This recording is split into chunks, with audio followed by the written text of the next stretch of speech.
sholat dengan pakai kaos oblong. Bayangkan mau menghadap Allah yang pakai kaos oblong. Secara hukum sah atau tidak sah dia secara hukum. Tapi adapun di mana? Apakah Anda berani berhadapan atau bertemu diundang oleh wali kota dengan pakaian sandal jepit? Tadi bisa diusir sama satpam di situ atau satpol pp. Nah, begitu masuk lagi dia lagi tahu pakai kaos oblong warna-warni lagi. Nah, lagi di sini crash, Dragon apa namanya itu terbati.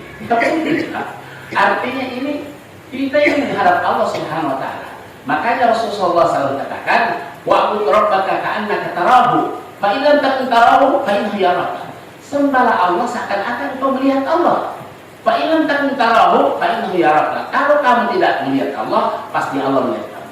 Jadi penjelasan tentang khusyuk, bagaimana orang khusyuk itu, alladzina yazunnuna annahum mulaqu rabbihim wa annahum ilaihi raji'un, bahwa dia akan kembali kepada Allah Subhanahu wa Ta'ala. Abdurrahman bin Auf memahami bahwa kalau kita bersedekah dilipat gandakan 700.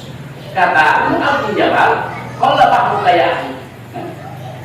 Pemahamanmu tentang ayat ini kurang. Itu kalau kau berinfak ketika kamu mungkin di kampungmu, tetapi ketika kamu keluar di jalan Allah, maka Allah Subhanahu Wa Taala bukan melipat gandakan 700, tapi Allah melipat gandakan 700.000 kali lipat.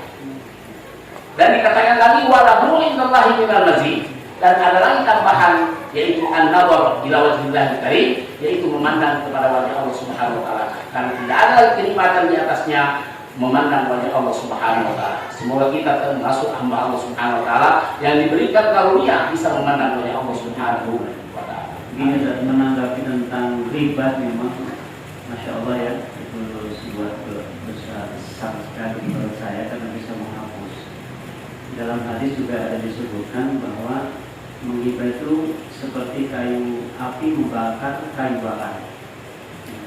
Hanya masalahnya memang kita bedakan mungkin nanti tolong dijelaskan lebih lanjut. Ada menciptakan sesuatu itu kan seseorang, kekurangan seseorang ada yang boleh dan ada yang nggak boleh. Nah, yang bolehnya ini barangkali yang perlu kita batasi, karena kalau menceritakan bukan orang dalam rangka untuk mencari pelajaran, memperbaiki dan menyampaikannya kepada orang yang tepat, misalnya dengan disampaikan kepada guru atau disampaikan kepada orang tua, bukan niatan untuk membuka aibnya supaya disebarkan ke orang lain. Barangkali ini menjadi batasan yang boleh. Artinya tidak semuanya menceritakan bukan orang itu tidak benar, tapi ada hal-hal yang kalau untuk mengambil pelajaran dan untuk mengambil kebaikan. Kan perawi hadis kan mengatakan ada rajulun kadzdzab, orang ini pendusta. Kenapa dibilang dia pendusta? Supaya diterima riwayatnya. Sebenarnya ukurannya itu Pak, ukuran kembali kepada hati nurani. Kira-kira kalau kita mau cerita, ditimbang dulu, apakah saya menceritakan ini betul niat untuk memperbaiki atau kan semua ungkapan emosi? Sebenarnya gampang Pak. Makanya katakan ada dulu ghibah. Tahu kamu apa ghibah? Zikruka akhaka ma yakrahu. Kamu menyebut kekurangan saudaramu sedangkan dia tidak suka. Itu kan definisinya ghibah. Kemudian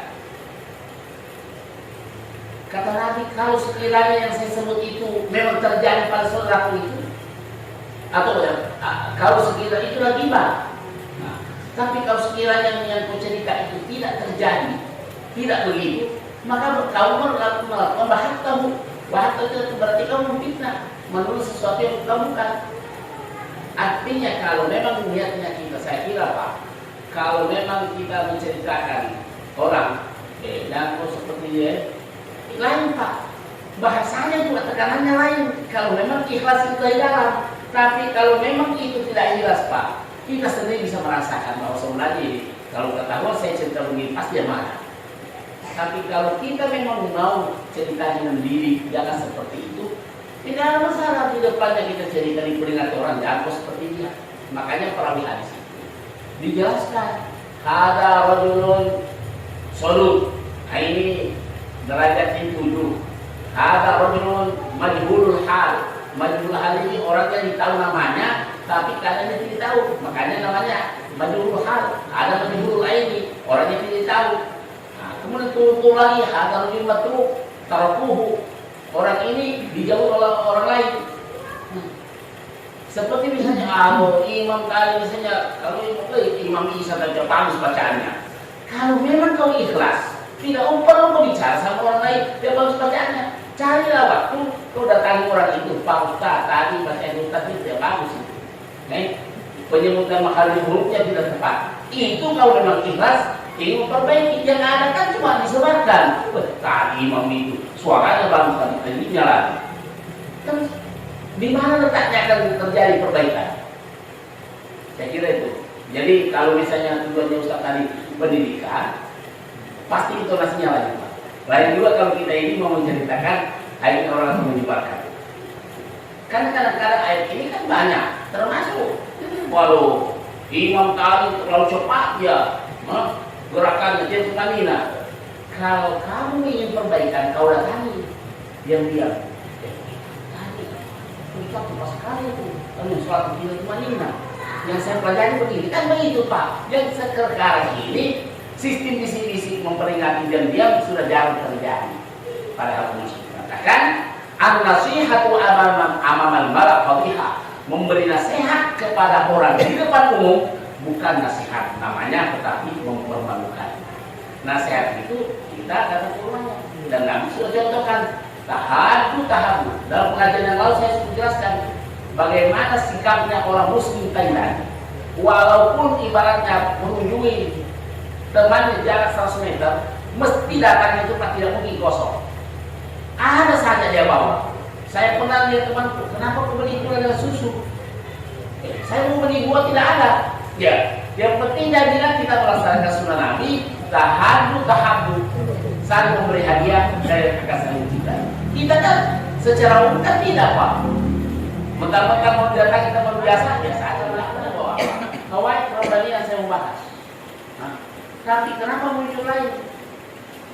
Karena saya sepanjang jalan ini saya banyak baca la haula wala quwwata illa billah. Nafikan kemampuan, kehebatan itu hanya milik Allah Subhanahu wa taala. Jadi muncul ternyata penyakit itu yang kita rasakan hari ini. Sama kita sekarang sama-sama mengajar guru. Diceritakan naiknya Pak. Wah itu tadi memang dia tidak datang itu sengaja tapi tidur. Tetapi itu gimana? Dan itulah beratnya Pak. Banyak orang yang sudah rajin menjalankan atau mengerjakan amal ibadah, tapi hancur ibadahnya itu terkikis sedikit demi sedikit, asbab tidak mampu menjaga lisannya. Makanya kata Nabi, man dominani baina lahyaihi wa baina fakhidaihi adhana lahu jannah. Barang siapa yang mampu menjamin apa yang ada di kedua bibirnya, yaitu lidah, dan di dua selangkangannya mampu melihara ini, adhana lahu jannah, saya jamin dia surga. Kebetulan kami di partai politik, jadi urusan gibah ini sepertinya bukan pekerjaan sehari-hari tapi harus. Jadi malah kalau di partai kami, partai umat, hashtagnya tegakkan keadilan, lawan kezaliman. Tugas kami itu malah mencari-cari kesalahannya pejabat itu. Wah ini di balik undang-undang ini ada ini, ada ini, ada ini, ada ini. Jadi kalau kekurangan atau siasat mereka itu tidak bagus, terus kita diam saja, saya pikir nanti keputusan yang merugikan orang banyak itu lebih ketika ulama juga mengatakan hadar rajul kadzab, sebenarnya itu sudah pelajaran. Boleh, ini kan sudah dipopulerkan itu. Hadar rajul kadzab, orang ini pendusta. Kan begitu. Ditulis dan diwarisi sampai hari ini bahwa dia pernah pendusta. Karena kenapa diumumkan? Karena kejahatannya menyangkut orang banyak. Kalau tidak diumumkan dia pendusta, akan tersebar riwayatnya, merugikan orang lain. Nah, tentu konteksnya lain. Kalau ini kan kita bisa cuma sama. Makanya saya bilang sama anak saya juga, saya dorong ikut berpolitik. Anak saya, dan saya juga dulu politik juga. Cuma sekarang kan tidak, karena sudah fokus urus pesantren. Dulu saya Popjalinas DPP Golkar saya, bukan pengurus DPP saya. Tahun 2004 sampai 2009, tapi berhenti karena kembali ke Palu 2006. Jadi saya sempat bekerja di DPP 2 tahun, DPP Golkar, bukan PKS saya masuki. Saya izin sama Ketua Presiden PKS Nur Wahid, saya tidak usah kita kumpul di PKS, karena waktu itu PK Partai Keadilan Bersih. Saya yang di situ kan kumpulan ustaz. Saya kalau ikut di Golkar, kalau ada pertemuan, saya jadi imam. Habis itu ada waktu saya ceramah dan memang terjadi. Jadi waktu 2004-2006, saya di DPP. Di kantor DPP Golkar Jalan Anggrek Nelibudi. Saya sama Pak Muhyiddin Said, karena dia kepala bidang, ketua bidang ekonomi. Waktu itu ketua bidang pendidikan dan olahraga namanya Dr. Res Amin Tawari, orang Ternate, mantan ketua DPRD provinsi. Tetapi ada etikanya, tidak usah menjadikan orang lain. Tunjukkan saja apa programmu. Saya bilang sama anak saya, ini politik. Dan saya bilang saya S2 ilmu politik di UI, hubungan internasional Pak. Saya bukan ilmu agama, S2 hubungan internasional selesai 2006. Khususan ekonomi politik internasional.